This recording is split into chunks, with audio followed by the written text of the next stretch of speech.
Next on Unsolved Mysteries. He was called the Green Beret Killer and sentenced to multiple life terms for killing his wife and 2 children. More than 3 decades after the crime, Jeffrey McDonald still says that he's innocent, and he claims to have the evidence to prove it. A 9-year-old girl is abducted from her own home. 1 year later, she places a frantic call to police. Could she still be alive? And a young mother is devastated by the death of her newborn baby girl. Then she uncovers clues that her daughter may actually be alive. 5 stories. They're all strange, but they are all true. I'm Dennis Farina, and this is Unsolved Mysteries.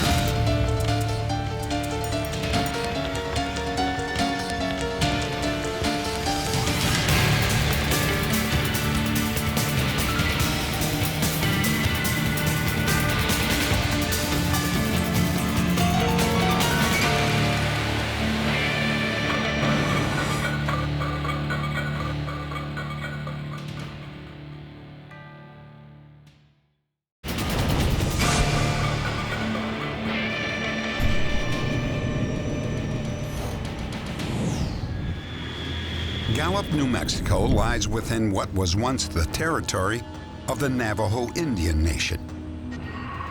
One April day, this quiet community of 20,000 was rocked by the mysterious disappearance of a 9-year-old Navajo girl, Anthonette. When her mother and 2 sisters woke up that morning, they were surprised to find that Anthonette was not in the house. We went looking for her around the house, nothing. I didn't start panicking until we checked with all the neighbors, went to every house, and nobody had seen her. The police and Penny's neighbors searched the surrounding foothills, but found no trace of the little girl. Authorities feared the worst. Anthonette had been kidnapped.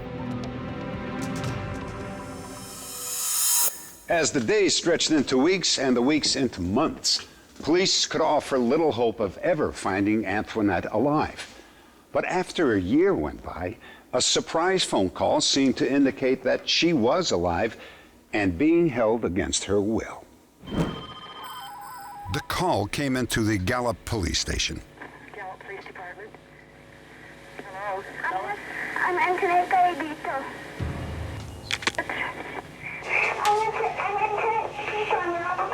Okay, whereabouts in Albuquerque? Before the girl could answer, the call was abruptly ended by a man. Hello?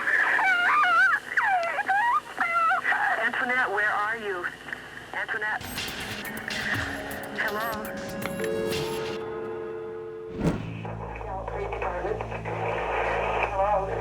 I listened to that tape over and over and over. And just by the way she says her last name and the way she screamed sent chills all over my body. Because a mother knows, and I know that was her. She knew that was her daughter's voice on that tape, and she just couldn't figure out who the male's voice was in the background and where Anthonette was at. Okay, whereabouts in Albuquerque? Anthonette had indicated that she was in Albuquerque, but the call was so short that it couldn't even be traced as to what line it was coming from. The phone call renewed hope of finding Anthonette. But 4 more years passed without any further clues. A possible sighting of Anthonette was reported in Carson City, Nevada, 870 miles from Gallup. A waitress at a restaurant in Carson City told the Carson City police about a strange incident that she had witnessed that particular day. Okay, 3 cheeseburgers. She waited on a table at which sat a male and a female, rather unkempt, and a small girl about the age of 14 or 15. The little girl would deliberately drop a utensil on the floor. The waitress put the utensil back on the table, and the little girl grabbed her hand. I'll get you another fork. And the waitress thought nothing of it and went about her business. The threesome left the restaurant, and the waitress went back to the table and began to bust the table. She lifted up the plate belonging to the girl, and underneath was a napkin that said, "Please help me, call the police."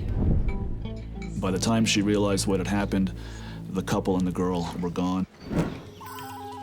1 month after the Carson City sighting, detectives re-interviewed Anthonette's younger sister, Wendy, who was 5 years old when Anthonette disappeared. We went to Wendy's school with the intention of just talking to her about what her recollections were of that particular night. There was a knock at the door. Anthony went to go answer, and then I followed her. Who's there? Open up. Who's there? Uncle Joe, open up.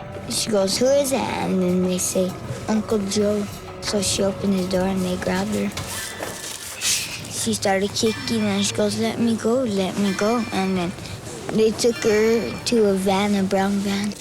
Wendy, why didn't you tell anybody about what you saw that night? Because I thought, since my mom was crying and everything, I thought I'd get in trouble.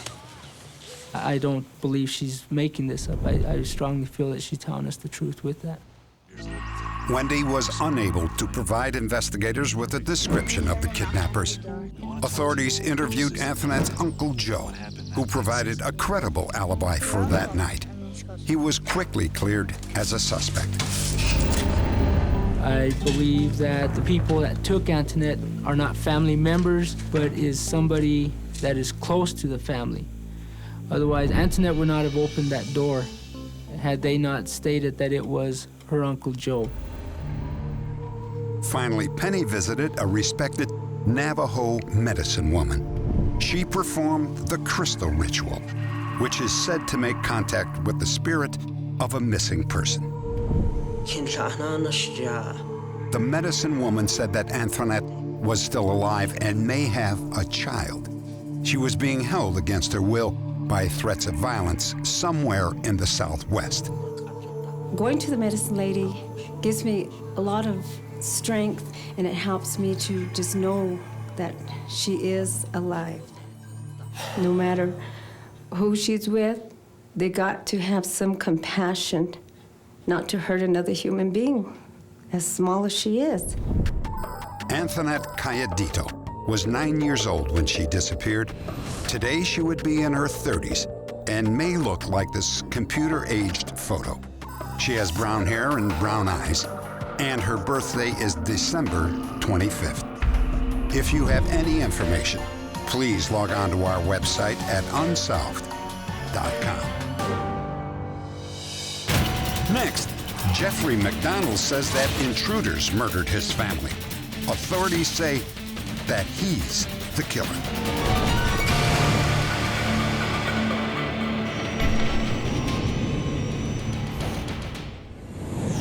Fort Bragg, North Carolina. Just before dawn, MPs rushed to the home of Green Beret Captain Jeffrey McDonald in response to his call for help. They find Jeffrey in the bedroom, bleeding from cuts and stab wounds.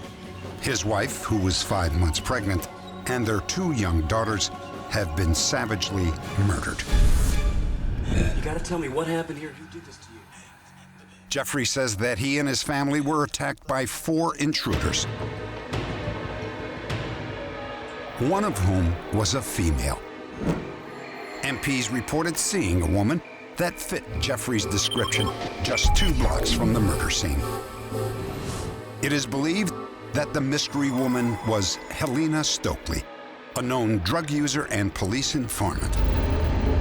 In 1982, she admitted that she had been present when her friends killed Jeffrey McDonald's wife and children. If this is true, then why is Jeffrey McDonald in prison serving 3 life sentences for murders that he says he did not commit? If the FBI or someone would check up on this, they would find out that Jeffrey McDonald is an innocent man. The evidence looked at by any neutral person points unerringly one way, and that's towards Helena Stokely and the group of outside assailants. Evidence suggests powerfully that only one person was responsible for these horrible deaths, and that is McDonald. The prosecution maintains that Helena Stokely was a drug addict who made up her story. Jeffrey McDonald and his defense team claim that important evidence was withheld which backed up Stokely's account. Is Jeffrey McDonald innocent or guilty? Jeffrey and Colette McDonald were high school sweethearts from Long Island, New York. They got married during McDonald's junior year at Princeton, and 7 months later, they had a baby girl, Kimberly.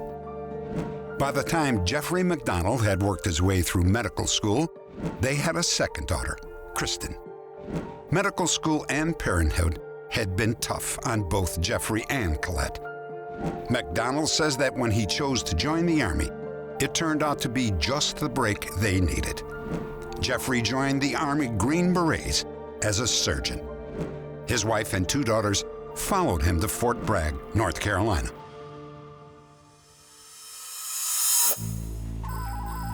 "2 a.m., the night of the murders. Colette and the girls had been asleep for hours, and Jeffrey was getting ready to go to bed. What you are about to see is Jeffrey's version of the events of that night. My youngest daughter, Kristen, had gotten in the master bedroom bed. Chrissy, come on, baby, let's wake up.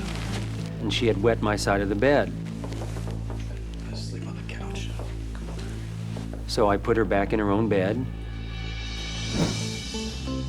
then got an extra blanket, an Afghan as it were, and went out to sleep on the living room couch.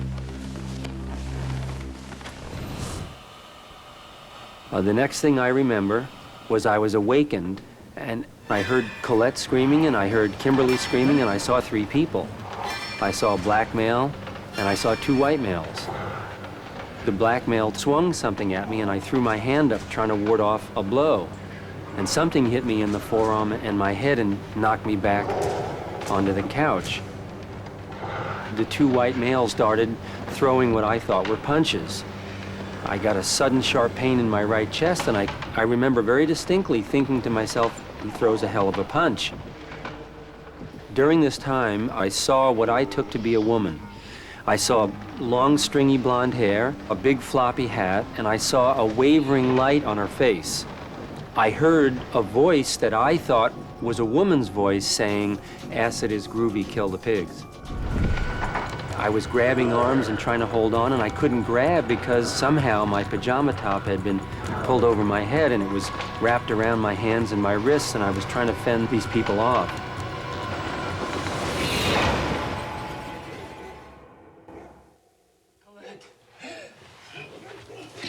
Colette! I went down the hallway and found her in the master bedroom.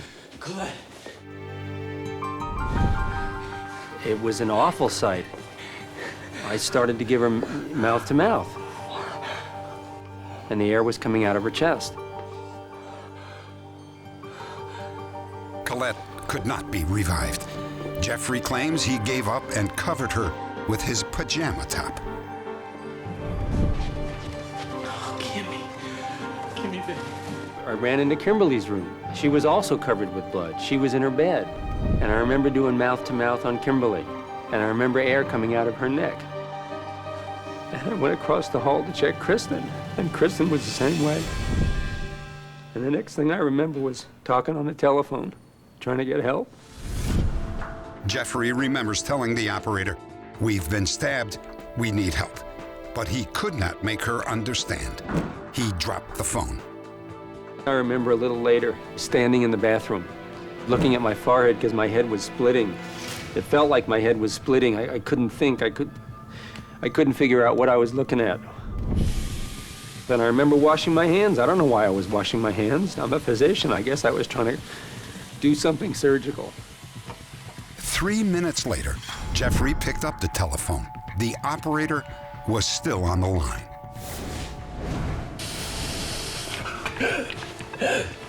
All right, sir, come on, hold on for me. I don't even remember leaving the phone. The next thing I remember was a military policeman giving me mouth to Hold on mouth. for me. I've got somebody on the way. I'm gonna take care of you. You just gotta hold on for me. He was unconscious when By daybreak, the crime scene was swarming with military police and agents of the Army's Criminal Investigation Division. According to Jeffrey, the Army investigators did not preserve the crime scene and may have destroyed critical evidence. It wasn't a controlled crime scene. At one point, the patrol supervisor instructed one of the MPs to go through and open the front door so that the ambulance drivers could bring the stretchers in through the front of the house, through the living room where McDonald said he had struggled with the 3 guys on the couch. There was no chaos there at the crime scene. Former CID Special Agent William Ivory does undercover work and has asked that his features be concealed. There were military policemen who had never encountered a crime scene like that, had never seen a dead body before, but it was not chaotic. As soon as I got there and got with the duty officer, we established control over the crime scene, and from that point on, it was orderly. The Army investigators say they collected evidence from all over the house and yard and quickly began to suspect that the crime scene had been faked. In the living room where Jeffrey said he'd fought 3 men, Army investigators say only a flower pot and a coffee table were overturned. They were surprised that so many weapons had been left behind. They found a knife in the master bedroom where the word pig had been written in Colette's blood. Have these been photographed? No, sir, they haven't. Another knife, an ice pick, and a 2x2 board were found outside. The knife and the ice pick had been wiped clean. All the weapons had come from inside the house. Finally, the Army viewed Jeffrey's injuries as relatively minor. A punctured lung, at least 1 bruise on his forehead, a slash on his stomach, and several stab wounds on his upper body. At the beginning, we just thought, well, maybe he didn't have his story straight, that we got the story wrong. We sent other investigators to the hospital to speak to him, and he told them the same story. And we just could not reconcile what he said with what we were finding at the crime scene. 6 months after the killings, the Army charged Jeffrey McDonald with the murders of his wife and his children. After 4 months of testimony, the military court concluded that the charges were not true. They suggested the Army investigate a woman named Helena Stokely, who had been seen near the McDonald house on the night of the murders. All charges against Jeffrey McDonald were dropped. At that time, we were thinking, why did I even have to have been put through that? Didn't the CID do any investigation before they charged people? That was our reaction. We were angry. But McDonald's troubles were far from over. Coming up, the FBI opens a new investigation and Jeffrey McDonald goes on trial for murder.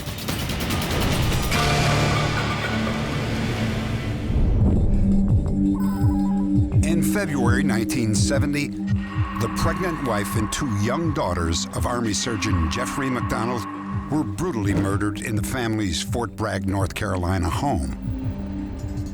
Although Army investigators charged McDonald with the murders, they weren't able to convince a military court of his guilt. But the crime scene itself was left intact, boarded up and preserved in its entirety. With the charges dropped, McDonald left the service. He went to work as an emergency room doctor in Long Beach, California. 5 years passed, during which the FBI made a detailed study of McDonald's house. They developed a scenario which showed how McDonald killed his family. Their theory was based on the location of each family member's blood in the house. Prosecuting attorney James Blackburn has formed a vivid and elaborate hypothesis of the events of that night. He believes it might have begun with a simple argument about Kristen's bedwetting. I'm not going to have that child sleep in this bed one more night. Keep it down. The kids are sleeping. Well, I need my sleep too, and I'm not going to sleep in a wet bed every night. Don't worry, I've already taken care of it. You're such a tough guy. I think he flew into a rage and he clubbed her with the piece of ash wood. Jeffrey! Blood from her blood type were found sprayed across the ceiling. She does not die from the injuries to the club. While he is doing this, She screams out. Kimberly, his oldest daughter, walks to the bedroom screaming, "Daddy." As she walks to the door, she is hit in the face with the club. Her blood type is found at the entrance to the door. He picks her up. He takes her into her room. He clubs her again. Her blood type is found sprayed on the wall. He stabs her, he lays her in her bed, and he tucks her in. Colette has gotten up and gone in to protect her littlest daughter, Kristen. No, Jeff, no! Colette is clubbed again and again on Kristen's bed. The reason we know Colette was in Kristen's room is because her blood type is found massively in there. Colette is carried back into the master bedroom, thrown on the floor. She is stabbed with an ice pick and she is stabbed with a knife. She dies from bleeding to death. Kristen, the littlest girl, is stabbed in excess of 30 times with an ice pick and a knife.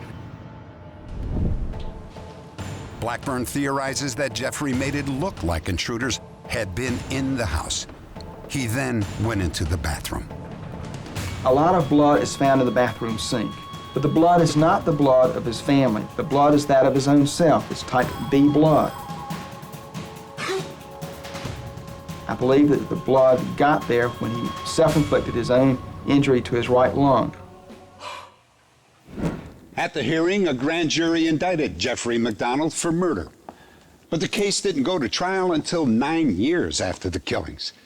During that time, McDonald's chief defense attorney repeatedly tried to gain access to the prosecution's evidence, but all of his requests were denied.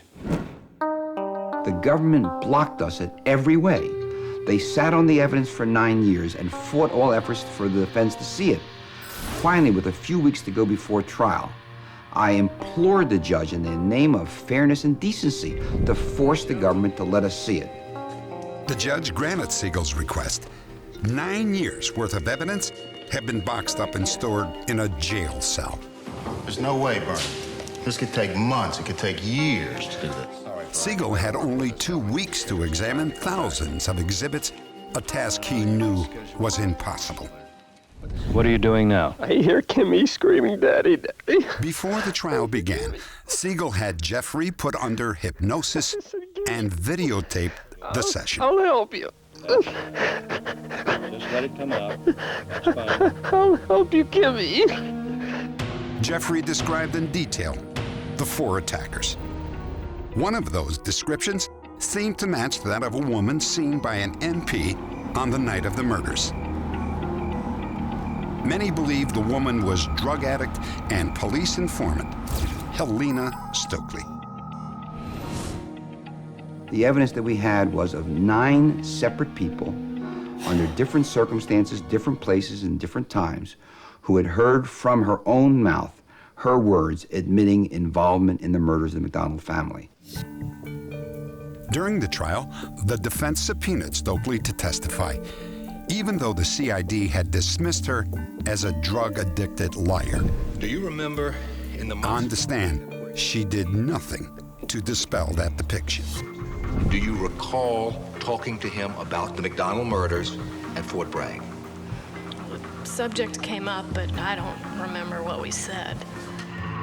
I was not surprised that Helena Stokely claimed that she didn't remember where she was on February the 17th. The reason I wasn't surprised is that in the one interview I had had with her before we put her on the stand, she kept saying that if she was given immunity from prosecution, she would tell what happened. But she was not offered immunity by the government. The government was not interested in hearing the truth, and they were certainly not interested in having the defense call a witness who could tell the whole story of how the murders were committed and how McDonald had been attacked. Here we have a girl. The judge ruled that testimony from the other witnesses who had heard Stokely's confession would be hearsay and therefore inadmissible as evidence. Call your next witness. The decision left the defense severely damaged. The prosecution continued to say that there was no evidence of intruders and overwhelming evidence that Jeffrey made up his story. The physical evidence demonstrates, I think, quite conclusively that McDonald is lying. Well, what they did was they took my memory of that night, and then they searched very hard for any so-called forensic scientific fact from the crime scene that didn't fit my memory. And then if I couldn't explain their so-called forensic fact, they said, aha, if what you're telling us is true, you should be able to explain it, and since you can't, you must be guilty. You can throw the whole shooting match away, except for 2 pieces of evidence. In his summation, Blackburn emphasized 2 fibers from Jeffrey's pajama top that were found on the board used to kill Colette and Kimberly. According to the prosecution, that proved that Jeffrey was the killer. The jury agreed. Jeffrey McDonald was convicted on 3 counts of murder and received 3 consecutive life sentences. Next, evidence the jury never heard and the woman who claimed she witnessed the murders.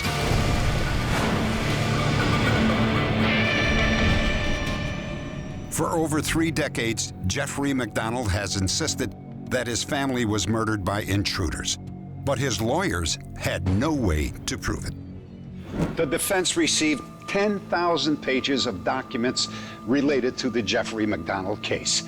They were stunned to discover that the prosecution had evidence that intruders did invade the McDonald house, evidence that the defense never even knew existed. The key items that authorities recovered from the crime scene were human hairs and artificial fibers. Authorities learned that a hair they recovered from Colette's hand did not come from any member of the McDonald family. They found 2 blonde synthetic hairs of the type commonly used in wigs. These didn't match anything in the McDonald house. Most important to the defense were 5 black wool fibers. Some were found on Colette's body. The others were found on the club that killed her. Blue fibers from Jeffrey McDonald's pajama top were also recovered from the club. McDonald's story from the beginning was that he was attacked by the club. Naturally, his pajama fibers are found on the club. He was attacked by it. Also on the club was black wool that matched the black wool in Colette's mouth and on her bicep. McDonald didn't own black wool clothing. There was none found in the McDonald household. Who was wearing black wool that also had that club in his hand? That's the murderer. From the start, Jeffrey's defense team was convinced that Helena Stokely knew who the murderer was. At the time of the killings in 1970, Stokely was heavily involved in the Fayetteville drug scene. Catch you later, man. Helena Stokely was the main informant for former narcotics investigator Prince Beasley. Through her, he made hundreds of drug-related arrests. Helena trusted me with everything. She never let me wrong. She was always truthful, very truthful. Stokely once told Beasley that she belonged to a cult that practiced witchcraft and animal sacrifice. She, her boyfriend Greg Mitchell, and other members of the group used opium and heroin. I met Dr. McDonald several weeks before the McDonald murders at Fort Bragg, North Carolina. What do we got? We got an overdose, Dr. McDonald. According to Stokely, one member of the group had overdosed on heroin and was taken to the emergency room at Cape Fear Valley Hospital. Who are those people? Jeffrey was the doctor on duty. Helena said that her group suspected McDonald was turning in drug users to the police.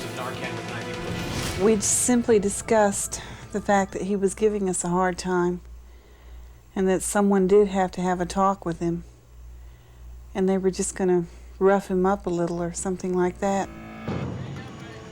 That evening I was wearing a blonde wig as a joke that belonged to my roommate and a floppy hat. I had on a black skirt and boots. At midnight I hit a mescaline and some people came by to pick me up and we went out to Fort Bragg to talk to him. We got out to the house and went walking around the back, got in after jimmying the lock. We went walking inside, and Dr. McDonald was laying down on the couch. The TV was on, but it was off the air.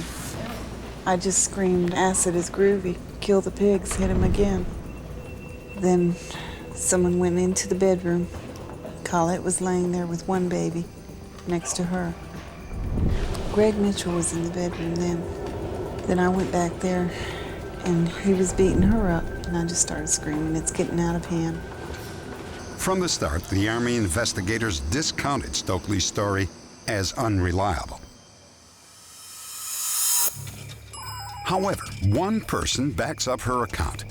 He says that he spoke to a woman inside the McDonald house around the time the killings took place. Stokely said she was that woman. Hello? Sometime after 2 a.m., Jimmy Fryer, an outpatient at a hospital clinic, was trying to reach a Dr. Richard McDonald.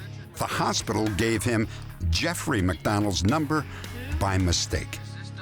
He asked for Dr. McDonald, and I just started laughing. And they said, "Hang up the phone." Like, you know, if she was drunk or could have been high or whatever, I don't know. There was definitely people in the background. Then a male voice behind said, "Hang up the damn phone." The phone went dead. I don't know if it was snatched out of the wall or hung up, or that's all I know. Approximately 2 hours later, Sergeant Kenneth Micah was responding to Jeffrey's call for help. He remembers seeing a woman with long hair and a floppy hat standing alone on a street corner 2 blocks from the McDonald house. Moments later, Jeffrey would describe a similar woman. The description also rang a bell with Prince Beasley.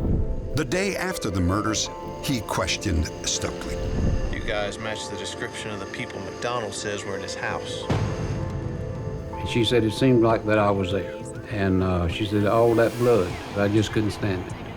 She told me that she saw Greg Mitchell sitting on top of Colette McDonald, stabbing her with a knife. Helena Stokely died in 1983, but not before she told at least 9 other people of her involvement in the McDonald killings. Helena's boyfriend, Greg Mitchell, also confessed to several people before his death, including his closest friend, Bryant Lane. He said, we came down there to teach him a lesson and to whip his family. But man, he said, things went bad. He said, Bryant, he said, we killed the McDonald family. He said, we didn't mean to. And Jeffrey McDonald is sitting in jail right now for a crime that he did not commit. Jeffrey's defense team appealed his conviction based on the new fiber and hair evidence, but the court said it was too late to present it, since the evidence had been available all along. The case has been appealed to the Supreme Court more than any other in U.S. history, but Jeffrey McDonald's conviction has always been upheld.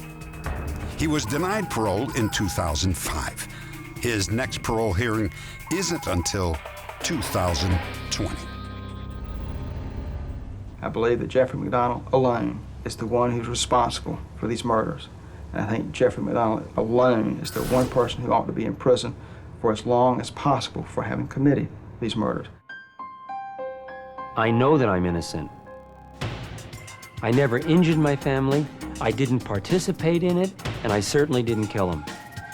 I will win this case someday, somehow. The truth cannot be kept hidden forever. It just simply can't be. Somehow my vindication will happen. Next, a woman tries to visit her baby's grave, but discovers it doesn't exist. Could her baby be alive?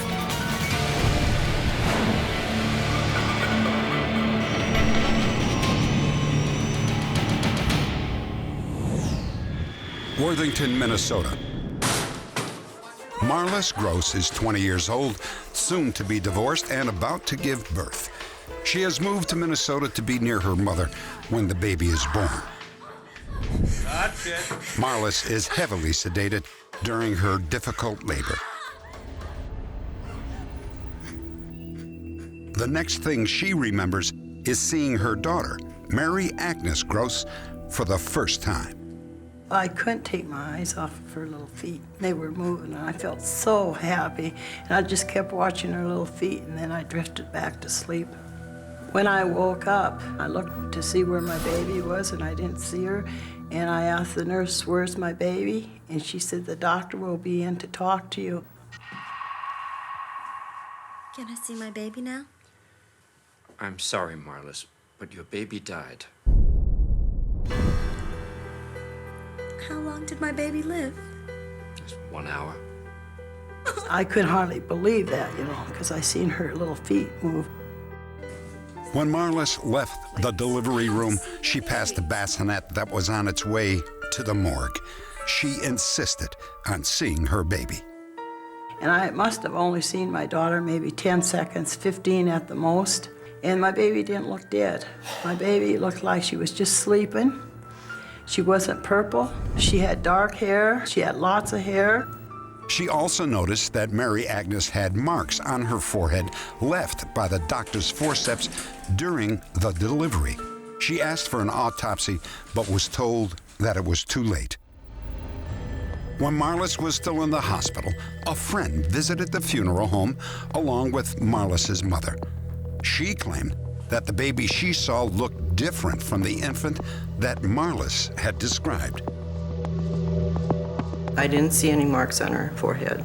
Her hair was light brown, not dark brown, and not a whole lot of it. It looked, kind of downy-like, I suppose. When Marlis's mother tried to take a picture of the baby, the funeral director would not allow it. This is for my daughter. I know. You can take one at the cemetery after the casket's been closed. Later, Marlis's mother took these pictures of the casket at the cemetery. The funeral took place while Marlis was still in the hospital. Afterwards, her mother said that something strange had happened. There had been another family at the gravesite, another family that was mourning for Mary Agnes. And they took it so hard, and they prayed, and they had tears. I could never figure out who those people were, and my mother never could figure out who those people were. A week after the funeral, Marlis was well enough to visit her daughter's grave. I took it so hard, just so bad.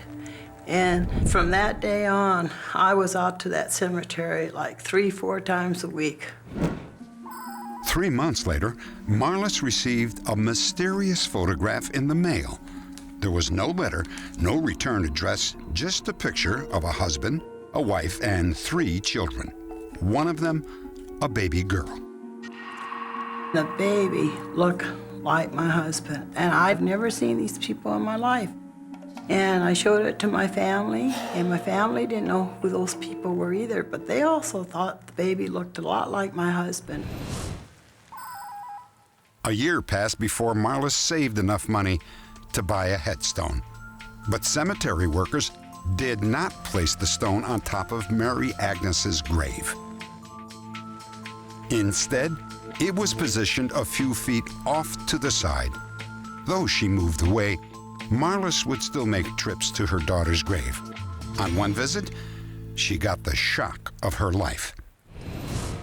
A headstone for a different baby had been placed on Mary Agnes's burial plot. The baby's name was Pamela Ray Dickey. Marlis immediately questioned the funeral director. I says, "This can't be. I even bought a stone and laid it out there," and then right away he said, "I often wondered what that stone was doing out there because there never was a grave." And I says, "Well, I know they laid it on the wrong spot at that time." Well, he says, "No," he says, "your daughter's not buried out here." Marlis discovered that Pamela Dickey had died only a few hours before Mary Agnes on the same day in the same hospital. Both were buried on the same day. There was not 2 funerals out there that day. There was only 1 funeral, 1 grave.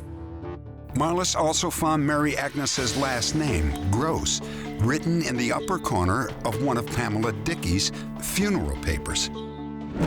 Even more puzzling, hospital records say Mary Agnes was healthy at birth but the death certificate said she was stillborn. The birth certificate said that she was born at 6:23 p.m. The death certificate said that she died 3 minutes before she was born at 6:20. Every place that I go and check this out, the papers just